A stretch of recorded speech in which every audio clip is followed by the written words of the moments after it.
ኖ ጋሽ ኖ ደም ያማራው ተራራው ብለሽ ጋቢ ነገር ገዛ አድርገሽ ይመርቁ። መመረቅም ጥሩ ነው እኮ ማለት አሁን አንቺ በእርግጠኝነት ብዙ እርግማን የደረሰብሽ ሰው ነሽ። ከደብረ ዘይት ብዙ መከራ ያየሽ፣ ከጅጅጋ ብዙ መከራ ያየሽ ሴትዮ እድሜሽን ቢጣራልን ጥሩ ነው። ብዙ መከራ ያየሽ ሴትዮ ምናምን አሁን እንደዚህ ቁጭ ብለሽ ስለ አማራ ስታወሪ ነው። እኔ አማራን በስድብ እንትን ካልኩትኝ አንቺ ደግሞ ተሽለሽ መገኘት ገጠር ስትሄጂ ልብስ በሬ እያረድሽ ለህፃናቶቹ ከአዲስ አበባ ስትሄጂ ከሸቀልሽበት ከገላሽ ላይ የሆነ ጫማም ነገር ምናምን አሉ እኮ እንዲህ ተዘርግተው የሚሸጡ አዲስ አበባ ላይ ጫማም ነገር ምናምንም ልብስን ገዛ አድርገሽ ለአንድ ለሶስት ህፃናት ስጥት ትባረኪያለሽ፣ ትጸድቂያለሽ። ገላሽን እግዚአብሔር መጽሐፍ ቅዱስ ላይ ይላል ገላችሁ ዛሬ መጽሐፍ ቅዱስ ላይ ገብተናል። ገላችሁ ቤተ መቅደስ ነው ይላል እግዚአብሔር ሲናገር፣ የእናንተ ገላ የኔ ቤተ መቅደስ ነው ይላል። ገላሽን ብዙ የሸጥሽው ነገር ስላለ ለህፃናት ብታደርጊ ትጸድቂበታለሽ፣ ያጸድቅሻል፣ አያስኮንንሽም። አውራ ይበቃም ማሮች፣ እንዴት ይበቃል እንዴ? ያው ሁላ ነገር ልትከይደብኝማ መመለስ አለብኝ። እኔ እኮ የወንድ ልጅ ነው ሁሉ ብሎ እኮ አይደለም። በአካል ብንገናኝማ አኮራችሁ ነበር። እና ይህን ያክል አስታውሱኝ ያለችው ወደ ብዙም ቦታም ሰጠች እንትን ስለማልለው ያ በዚህ ጉዳይ ለአማራ ምናምን ላልሽው አማራን ቢያንስ እንኳን እኔ በስድብና በብልግና ካሳወቁትኝ አንቺ በጨዋነት ቀጣይ ስትሄጂ ገጠር ፎቶ ለመነሳት ፍየል በግ ሁሉ እዚህ ተለጥፎ ከሚሄድ ሳይሆን ልብሽ ውስጥ አማራን አድርገሽ እኔ አሁን ገጠር ቤት ማርያምን ነው የምላችሁ በሬ ግዝት አድርጊ ልብስ ምናምን ለሁሉም መግዛባቸው በሬ ግዝት አድርጊ ቆጮ አድርጊ አንድ ቀን እራታቸውን አበላቸዋል። በቆሎ ጥብስ አድርገን አንድ ቀን ያንን ህፃናት እንደዛ ነው የማደርገው። ፎቶ ለመነሳት እኔ ዝንጥ ብዬ ሜካፔን ተቀብቼ $1000 $500 ዊግ አናቴ ላይ አድርጌ ከዛ በኋላ ህፃን ልጅ ንፍጡ እንደዚህ ያለ ልብስ ምናምን ነው ቆንጆ ልብስ ገዝቼ ልብስ አድርጌ ማርያም እንደዛ ነው የማደርገው። ዝንጥ አድርጌ ተስብሽ እንዴት ነህ? ስልኬ እየቆየ ነው አይደለም የሚመጣው። ታብታብ አድርጉልኝ እና ይሄንን የማደርገው እንደዛ ነው። እና ብዙ የሄድሽበት ርቀት አለ አናቆምም ብለሻል። አይኖ እንደምሽና ፍልቻለሁ። በህይወትሽ በህይወትሽ በተፈጠርሽበት ታሪክ እንደዚህ ተዋርደሽ ማታውቂም። እንዲህ አይነት እንትን ማታውቂም። እኔ ነኝ የመጀመሪያ ሰው። አንደትሽ እንደተቃጠለ ያስታውቃል። ሁለተኛ አልተዋትም፣ አልፈታትም፣ አስጨርሳታለሁ። እንዴ በስመ አብ ወወልድ ወመንፈስ ቅዱስ። ኧረ እኔ ቅር ይበልሽ። እኔ ወንድ ነው የምወደው። እኔ ወንድ ጎረምሳ ነው የምወደው። የምላባሽ መጨራረስ ነው የምታወሪው የሰይጣን ልጅ። እኔ ልብስሽን ስታወልቂ የሆነ ነገር እንዳለብሽ ያወቅኩት በእውነት እኔ ልብሷን ስታወልቅ የሆነ ነገር እንዳለባት ያወቅኩት የሰይጣን ልጅ። እኔ አልወድም እንደዚህ አስጨርስሻል አይባልም። ለአማርኛሽ ራሱ ቃል ተጠቀሚ። ቅኔ አዋቂ አማራ አይደለሽ እንዴ? እኔ ጎጃም አልልም ምን አልልም። ለዛ ነው አይደለ እንዴ መጥተሽ ደፋሪ ጎንደሬ ነው ብለሽ ነገርሽ። ከዛ በኋላ እኮ ያስታረቀችኝ አንቺ ጓደኛ ናት እኮ። ተታረቁ። የዛን ጊዜ ጠጥታ ስለነበረ እነ መቅዲጋ ሞቅ ብሏት ነው ቤታ ተታረቁ ብሎ ያስታረቀችኝ እኮ ጓደኛሽ ናት። ጎጥ ካሌለሽ ኖሮ በዛን ልክ ጎንደርን አትሳደኝ ነበር። ጎንደር ሄደሽ ታውቂያለሽ ብዬ ስጠይቅሽ ጎንደር ቢገሉኝ ሲያልሽ ሰው ነሽ። ምን ያላወራሽው ነገር አለ? ሙትርፍ ቅድድ እኮ ብለሽ ነው የምታወሪው። ደግሞ የጅጅጋ ልጅ ነሽ የተባለው አንቺ ደብረ ዘይት ባለፈው በአነጋገሪ አይ ቲንክ አነጋገሪ ተወታትፎባታልና ጥርት አድርጌ ነገራት። ደብረ ዘይት ቀበሌ 15 ጓደኛሽ ደግሞ ያቺ ቃል ኪዳን በጣም ወዳታለሁ ናነሻ ቀበሌ 14 ናት። ከዛ በኋላ ግን ያደግሽው ጅጅጋ ነው። ባህር ዳርም ፈጽሞ አታውቂያትም። አልተሳሳትኩም። ባህር ዳርም ፈጽሞ አታውቂያትም።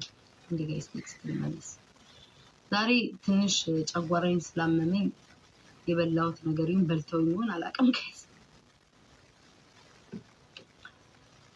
እንትን የሚባል ታውቃላችሁ እንዴ ማሮቼ? ባቦጋያ ገደል ሰፈር የሚባል ደብረ ዘይት ታውቃላችሁ ጋይስ? ታውቃላችሁ? ባቦጋያ ደብረ ዘይት ቆያችኛው ላይ እንሄድባታለን። በተራ ነው እኮ ባቦጋያ ደብረ ዘይት የሚባል ሰፈር ታውቃላችሁ? ገደል ግቡ ባቦጋያ ታውቃላችሁ ማሮቼ? እዛ ሰፈር ልጅ ናት።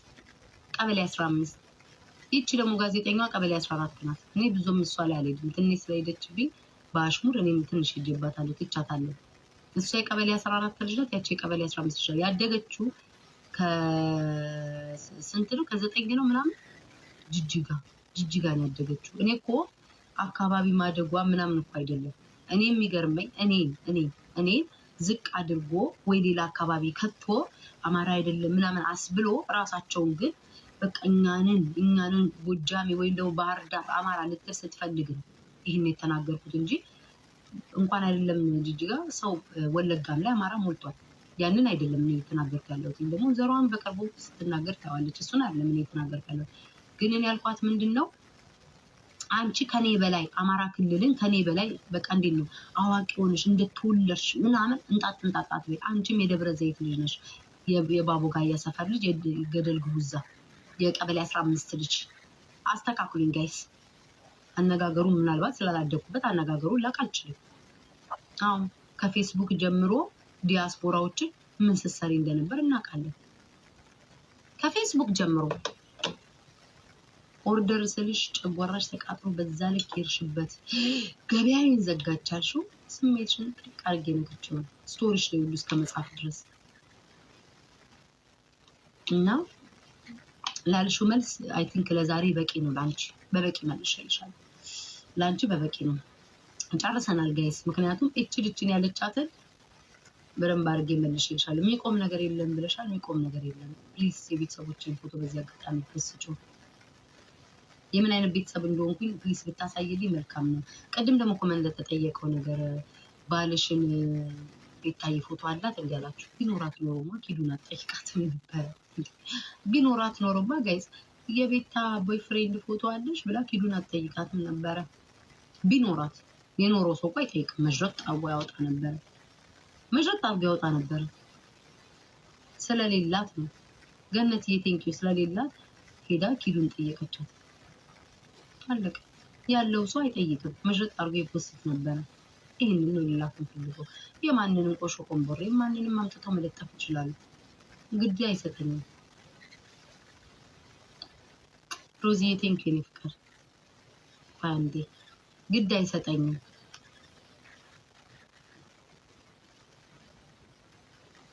እና እኔም የመጨረሻ ማጠናቀቂያ ለዛሬ ላንቺ ብዙም ሰዓት አልሄድብሽም። አይኖ ቅስምሽ ተነክቶ በቃ በየደቂቃው በየቀኑ እየመጣሽ ስለኔ እንድታወሪ ያርግሻል። እኔስ መቼስ እሺ ተሳዳቢ ነኝ ለፍላፊ ነኝ ተብያለሁ። አንደኛ ነው ኬስ አደባለሁ ለፈልፋለሁ።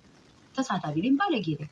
አንቺ ጨዋ የተባልሽው ታዲያ በየቀኑ ወጥተሽ ታዲያ ለምን ስለኔ ለምን ታወሪያለሽ? ጨዋ ሰው እኮ አንዴ ነካና አመት ነው የሚያስለፈልፈው። ጽዬ ፍቅሬ አንዴ ነው እኮ ጨዋ ሰው እኮ ጋይስ እንዴት ነው የሚያደርገው? ይሳደብና ከዛ ጸጥ ይላል። አንድ ወር ያስለፈልፋል። ከኔ በላይ ከተሳዳቢዋ በላይ እኮ ነጠላሽን አዘቅዝቀሽ እየቋጨሽ ፓንትሽን አናትሽ ላይ አድርገሽ እኮ መውጣት ቀረሽ። ኦርደር ፎታችን ተጋፋኝ ተቆራርጣ ተቀናጥሳ ማለት ጀመርሽ እኮ።